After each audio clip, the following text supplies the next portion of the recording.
Jadi,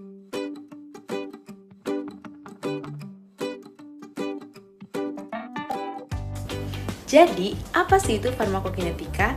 Farmakokinetika adalah studi yang membahas tentang perubahan konsentrasi obat terhadap waktu yang mencakup proses ADME. Apa itu ADME? ADME adalah absorpsi, distribusi, metabolisme, dan juga ekskresi. Ilmu ini bertujuan untuk memahami bagaimana obat bergerak dalam tubuh dengan mengukur konsentrasi obat di dalam plasma, urin, dan juga jaringan. Data tersebut digunakan untuk menjelaskan hubungan antara konsentrasi obat dan proses fisiologis yang mempengaruhi pergerakan dan eliminasi obat di dalam tubuh. Model farmakokinetika ini bertujuan untuk meningkatkan efektivitas dari pengobatan serta meminimalkan resiko yang dialami oleh pasien ketika menerima obat. Selain itu, dengan memahami adanya hubungan terkait dengan dosis dan juga efek farmakologi dari obat terhadap tubuh, dapat membantu farmasis untuk menentukan bagaimana dosis yang sesuai, kemudian rute pemberiannya seperti apa, dan juga regimen yang optimal. Selain itu, adanya model farmakokinetika juga memungkinkan adanya pengembangan obat baru dan juga evaluasi terkait obat serta bioekivalensinya. Proses utama dalam farmakokinetika terdiri dari absorpsi, distribusi, metabolisme, dan ekskresi.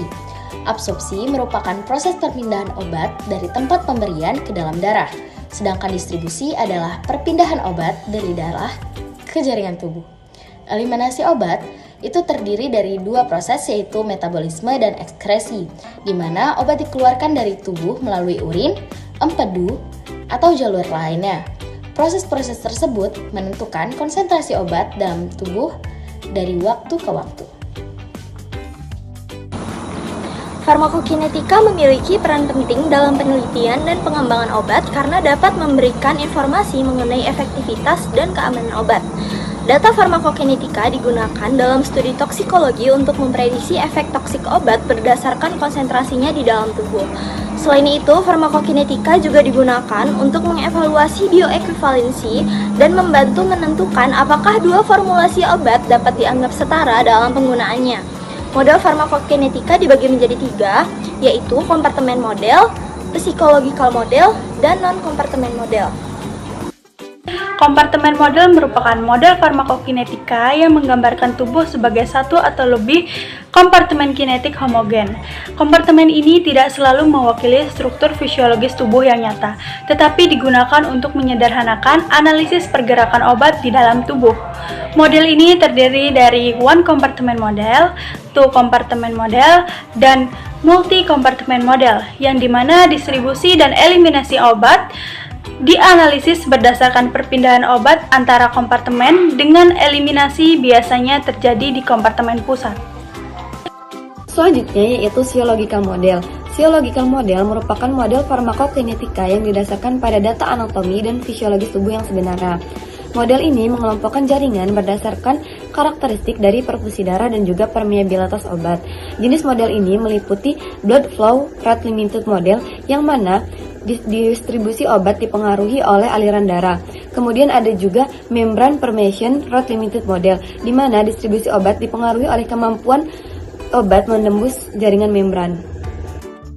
Non-kompartmental model adalah metode analisis yang tidak menggunakan kompartemen tertentu. Model ini langsung menggunakan data konsentrasi obat dalam plasma terhadap waktu. Model ini didasarkan pada statistical moment theory dan menggunakan parameter AUC, MRT, varian MRT untuk mengukur perilaku obat di dalam tubuh. Lalu, metode ini sering digunakan untuk mengukur parameter farmakokinetika tanpa memerlukan asumsi distribusi obat dalam kompartemen tertentu. Selanjutnya, peran model farmakokinetika. Model farmakokinetika digunakan untuk menggambarkan dan memprediksi perubahan konsentrasi obat terhadap waktu di dalam tubuh. Model ini memungkinkan peranan parameter penting seperti clearance, volume distribusi, dan bioavailabilitas obat.